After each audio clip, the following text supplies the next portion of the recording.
Hallelujah, hallelujah. ഇപ്രകാരം യെശയ്യാ പ്രവാചകന്റെ പുസ്തകത്തിൽ 49 അധ്യായത്തിൽ 5-6 തിരുവചനത്തിൽ പ്രകാരം പറയുന്നുണ്ട്, യാക്കോബിനെ തിരികെ കൊണ്ടുവരാനും യാക്കോബിനെ തിരികെ കൊണ്ടുവരുവാനും ഇസ്രായേലിനെ തന്റെ അടുക്കൽ ഒന്നിച്ചു ചേർക്കാനും ഇസ്രായേലിനെ തന്റെ അടുക്കൽ ഒന്നിച്ചു ചേർക്കുവാനും ഗർഭത്തിൽ വെച്ച് തന്നെ എന്നെ തന്റെ ദാസനായി രൂപപ്പെടുത്തിയ കണ്ടോ, യാക്കോബിനെ തിരികെ കൊണ്ടുവരിക, ഇസ്രായേലിനെ അടുക്കൽ ഒന്നിപ്പിച്ച് ചേർക്കുക, ഗർഭത്തിൽ വച്ച് തന്നെ എന്നെ തന്റെ ദാസനായി. തൊട്ടടുത്ത വചനം വായിക്കുക, കർത്താവ് എന്നെ ആദരിക്കുകയും എന്റെ ദൈവം എനിക്ക് ശക്തിയാവുകയും ചെയ്തിരിക്കുന്നു. വീണ്ടും വായിക്കുക, അവിടുന്ന് അരുളി ചെയ്യുന്നു, യാക്കോബിന്റെ ഗോത്രങ്ങളെ ഉയർത്തുക, ഇസ്രായേൽ അവശേഷിച്ചിരിക്കുന്നവരെ ഉദ്ധരിക്കാനും നീ എന്റെ ദാസനായിരിക്കുക. വീണ്ടും പറയാണ്, എന്റെ രക്ഷ ലോക അതിർത്തി വരെ എത്തുന്നതിന് ഞാൻ നിന്നെ ലോകത്തിന്റെ പ്രകാശമായി നൽകും. ഞാൻ നിന്നെ ലോകത്തിന്റെ പ്രകാശമായിട്ട് നൽകും. ഹല്ലേലൂയ. അപ്പൊ ഇസ്രായേലിനെയും യാക്കോബിനെയും യോജിപ്പിക്കുക, ഉയർത്തുക. തകർന്നു കിടക്കുന്ന ബന്ധങ്ങളെ പുനഃസ്ഥാപിക്കാൻ വേണ്ടിയാണ് ദൈവം അയച്ചിരിക്കുന്നതെന്നാണ് യെശയ്യാ ദിവ്യ പ്രവാചകന്റെ പുസ്തകത്തിൽ വ്യക്തമായിട്ട് പറയുന്നത്. ഹല്ലേലൂയ.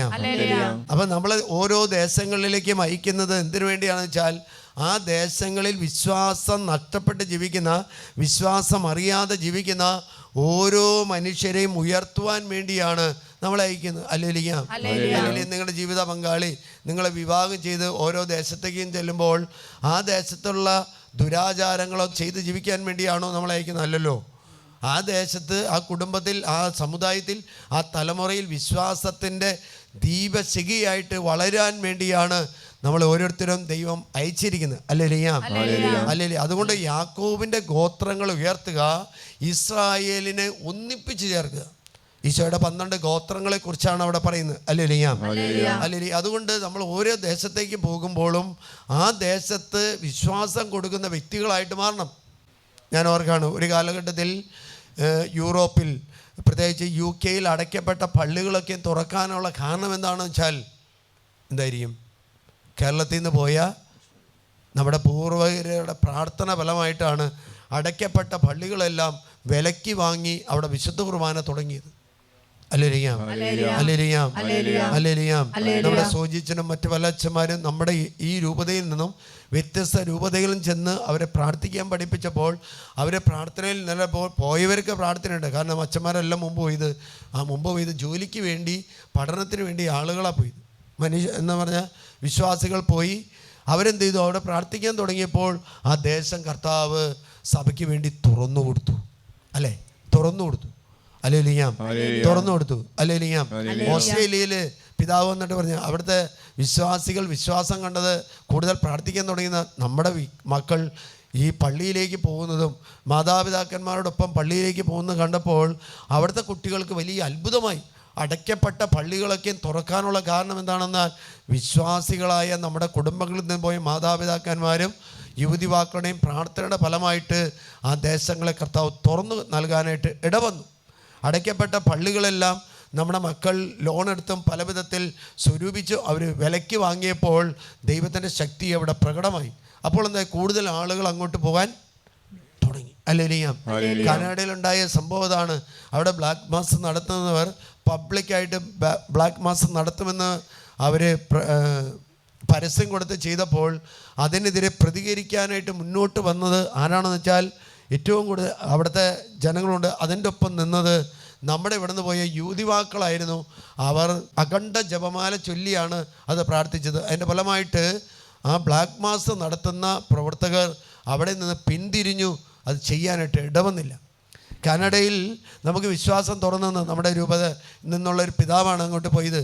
ആ വിശ്വാസം പകർന്നു നിന്ന് ആരാണെന്ന് വെച്ചാൽ, നമ്മുടെ ഇവിടെ നിന്ന് പോയ നമ്മുടെ കുടുംബങ്ങളിൽ വളർന്ന് വിശ്വാസം പരിശീലിച്ച് വിശ്വാസം കണ്ട് മാതാപിതാക്കന്മാരുടെ ത്യാഗപൂർണമായ വിശ്വാസം കണ്ട ആ മക്കൾ പോയപ്പോൾ അവിടെ തുറന്നു തരാനുള്ള കാരണം എന്താ പറഞ്ഞാൽ, പോയപ്പോൾ അവിടെ കൂടെ ദൈവത്തിൻ്റെ ആത്മാവ് അവരിൽ വസിച്ചിരുന്നു.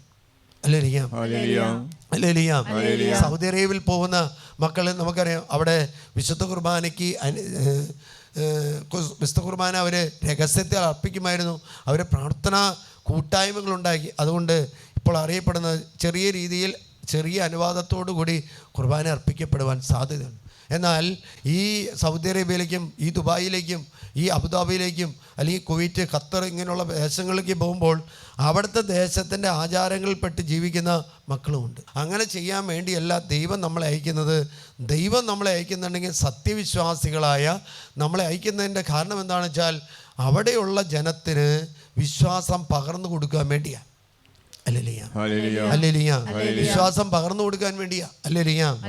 അതുകൊണ്ട് ഈ കാലഘട്ടത്തിൽ നമ്മുടെ കുട്ടികൾ പോകുമ്പോൾ നമുക്ക് അത്രമാത്രം നമ്മുടെ കുടുംബത്തിൽ നിന്ന് പരിശീലിപ്പിച്ച് വിടുന്ന പരിശീലനമുണ്ടോ എന്ന് സംശയമുണ്ട്. കാരണം ഇവിടെ നിന്ന് പോകുന്ന കുട്ടികൾ അവിടെ ചെയ്യുന്ന പ്രവൃത്തികൾ കേൾക്കുമ്പോൾ അതിൻ്റെ ഫീഡ്ബാക്ക് കേൾക്കുമ്പോൾ വൈദികർ പറയുമ്പോൾ അല്ലെങ്കിൽ സമൂഹം പറയുമ്പോൾ ദമ്പതിമാർ തന്നെ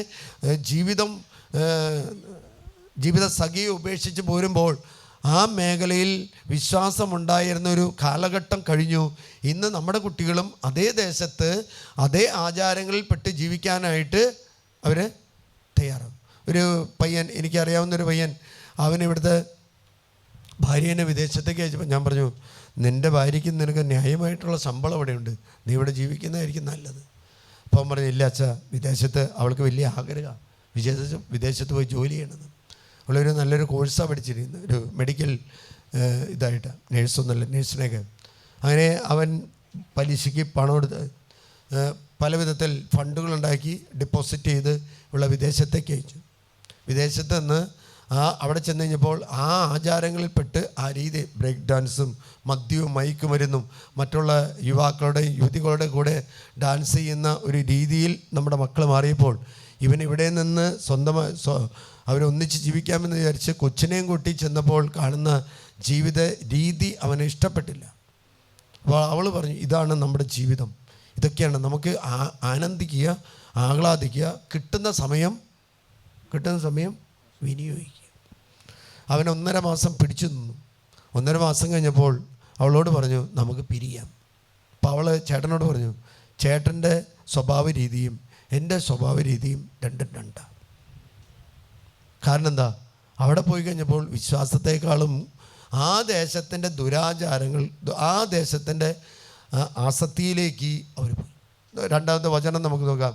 ജെറമിയ പ്രവാചക പുസ്തകത്തിൽ ഇതേപോലെ തന്നെ പറയും. ജെറമിയ 15:20 പറയാം, ഈ ജനത്തിന് മുമ്പിൽ ഒരു പിത്തള കോട്ടയായിട്ട് നിന്നെ ഞാൻ. അപ്പം നമ്മുടെ മക്കൾ, നമ്മുടെ കുടുംബാംഗങ്ങൾ ഓരോ ദേശത്ത് ചെല്ലുമ്പോഴും അല്ലെങ്കിൽ വിവാഹ ബന്ധത്തിലൂടെ ഓരോ ദേശത്തിലേക്ക് ചെല്ലുമ്പോഴും അല്ലെങ്കിൽ വിവാഹം കഴിഞ്ഞിട്ട് ദമ്പതിമാർ വിദേശ രാജ്യങ്ങളിലോ മറ്റ് സംസ്ഥാനങ്ങളിലേക്കോ ജോലിക്ക് വേണ്ടി പോകുമ്പോഴും ദൈവം പറയുന്നൊരു കാര്യപ്രകാരമാണ്, നിന്നെ ഞാൻ ഒരു പിത്തള കോട്ടയായിട്ട് ഞാൻ അവിടെ ഉയർത്തും. അല്ലറിയാം. അതുകൊണ്ട് സ്നേഹമുള്ളവരെ, നമ്മൾ ഓരോ ദേശത്തേക്ക് അയക്കുമ്പോൾ അവിടുത്തെ ആചാരങ്ങളിൽ പെട്ട് ജീവിക്കാൻ വേണ്ടിയല്ല വിടുന്നത്, മറിച്ച് ആ ദേശത്തിന് വേണ്ടി കൈയെടുത്ത് പ്രാർത്ഥിക്കാൻ വേണ്ടിയാണ്.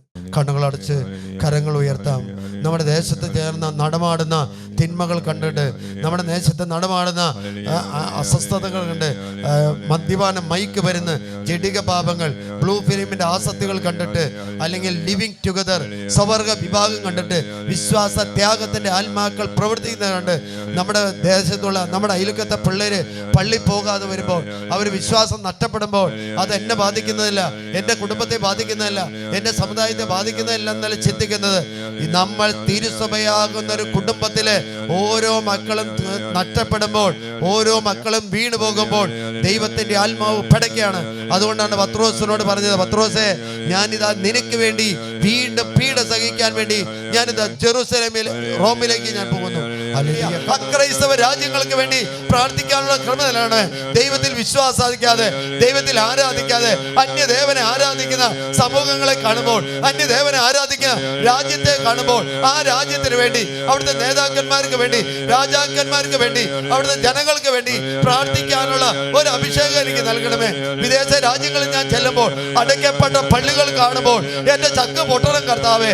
അടയ്ക്കപ്പെട്ട ദേവാലയങ്ങൾ, അടയ്ക്കപ്പെട്ട ആലയങ്ങൾ, കപ്പേളകൾ കാണുമ്പോൾ അവ ദേശത്തിന് വേണ്ടി കരങ്ങൾ ഉയർത്തി പ്രാർത്ഥിക്കാനുള്ള ഒരു അഭിഷേകം എനിക്ക് നൽകണമേ, ഒരു ശക്തി എനിക്ക് നൽകണമേ, ഒരു കൃപ എനിക്ക് നൽകണമേ. ഹല്ലേലൂയ, ഹല്ലേലൂയ, ഹല്ലേലൂയ, ഹല്ലേലൂയ, ഹല്ലേലൂയ. കർത്താവേ, അങ്ങ് ദേവാലയങ്ങൾ അടയ്ക്കപ്പെടുമ്പോൾ, അവിടെ പാപം ചെയ്ത ദേവാലയങ്ങൾ അടയ്ക്കപ്പെടുമ്പോൾ ഏറ്റവും കൂടുതൽ സങ്കടപ്പെടുന്നത്, ഏറ്റവും കൂടുതൽ അങ്ങ് തന്നെയാണെന്ന് തിരിച്ചറിയുന്ന കർത്താവേ, ഹല്ലേലൂയ, ഹല്ലേലൂയ, ഹല്ലേലൂയ, ഹല്ലേലൂയ, ഹല്ലേലൂയ, ഹല്ലേലൂയ, ഹല്ലേലൂയ. തിരുവിലാവിൽ നിന്നൊഴുകും തിരുച്ചോരത്തുള്ളിയ കണ്ണുകളടച്ച് കഴുകേണമെന്ന് പൊന്നു കർത്താവേ.